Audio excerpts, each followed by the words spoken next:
Just set the scene there for us this morning.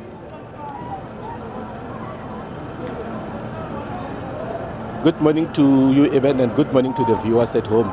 We are indeed coming to you live from Polokwane at the Jackpotters Hall. We saw MKM VA veterans. They have been here early in the morning. We have been seeing drills. This is indeed the home of Collins Chabane. This is where his political career started. We have seen him serving at the ANC. He's the longest serving secretary of the ANC in the province. He has also been with 3 departments in this province. He served as the MEC in the office of the Premier. He served as the MEC for Public Works. We have also seen him serving at the Department of Economic Development and Tourism. So there's a lot that Chabane has did for the province. Hence the ANC saw it or deemed it fit to organize an event of this magnitude, even though there were complaints that this hall is too small to can carry a memorial service to remember a person of Chabane's caliber. But to get more on that, we now have the Secretary General of the ANC in the province, Mr. Knox Seabi, to give us more as to what does this mean to them and why did they organize such an event. Mr. Seabi, it's a very emotional day for the ANC. Why did you see it befitting to organize an event of this magnitude? Thanks very much. You'll remember that Comrade Collins Chabane was a member of the NEC, the National Executive Committee of the ANC, which means he was a leader of the ANC in the country. And him coming from this province of Limpopo, we felt as the PEC, we felt it fit that we need to organize a memorial service in remembrance of his memory. He has done a lot for this province. He is one of the first secretaries of the province, by then still called the region. He has worked a lot in the province to build structures of the ANC. We have structures of the ANC today in this province because of his work, his hard work. And you'll know that he's one of the longest serving provincial secretaries. By then they were still referred to as regional secretaries. I think he was so popular amongst ANC members that he was elected almost 7 times unopposed as the provincial secretary. Hence we saw it fit that we honor him. He played a major role from the 1994 after freedom, especially after elections, when he became a member of the National Parliament.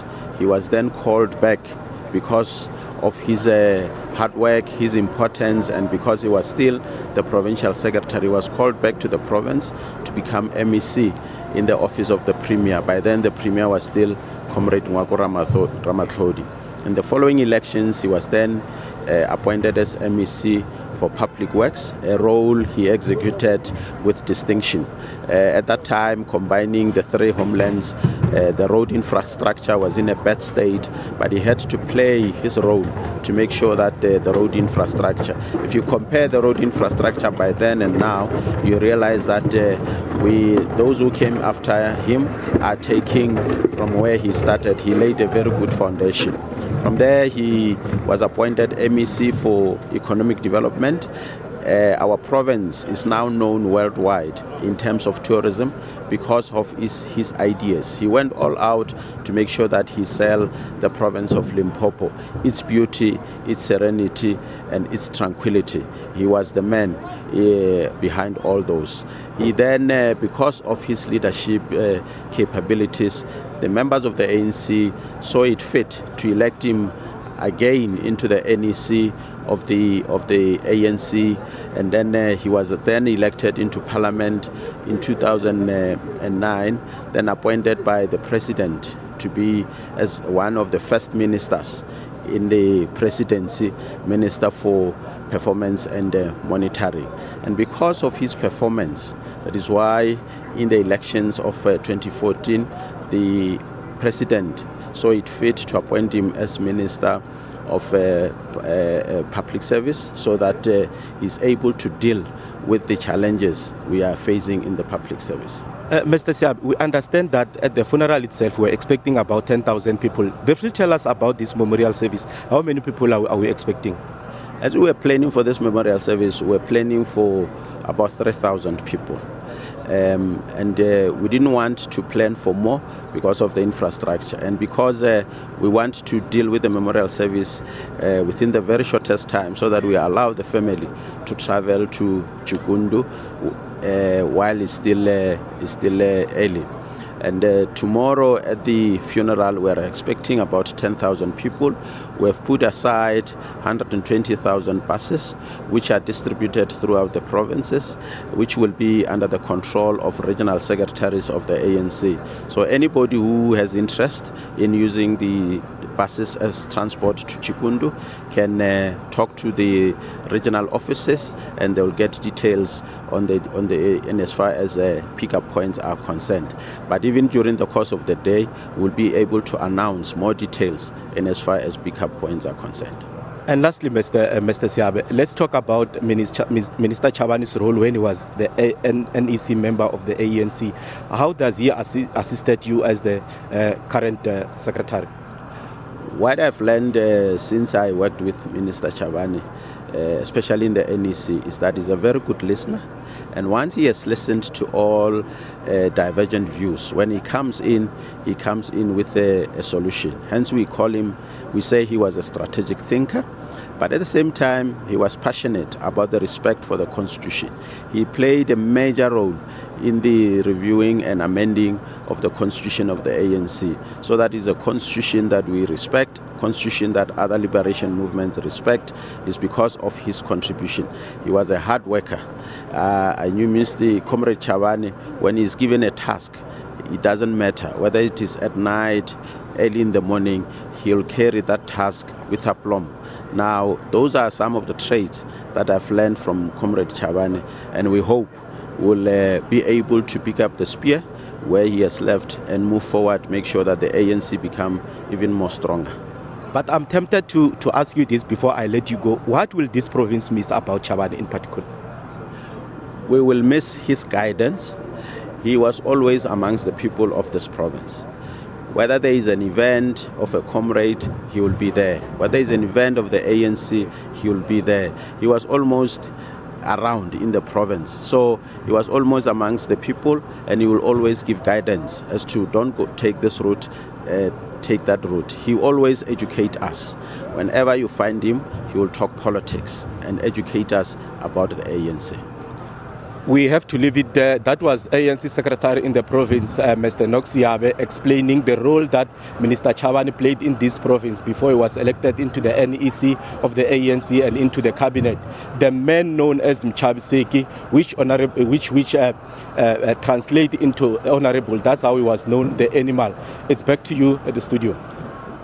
Thank you very much, Mike Maringa, coming to you live from Polokwane, where the memorial service will take place today. A somber mood there in Limpopo today, as we can understand. Now, the village of Chikundu near Malamulele in the Vambed district in the Limpopo province will be a hive of activity tomorrow, as thousands, yes, thousands are expected to attend the funeral of the late Minister Collins Chabane. Preparations have been underway for the whole week to accommodate the thousands of people from all parts of South Africa. The ANC in Limpopo has arranged more than 100 buses to transport people to Chikundu. Chabane and his two protectors died in a horrific collision on the N1 between Polokwane and Mokopane on Sunday past. Now, our senior reporter, Njanji Chauke, is in Chikundu to update us on the preparations. A very good morning to you, Njanji. Thank you very much for joining us. Njanji, tell us about preparations there. Would it be fair to say that this will be the largest event ever in Chikundu village?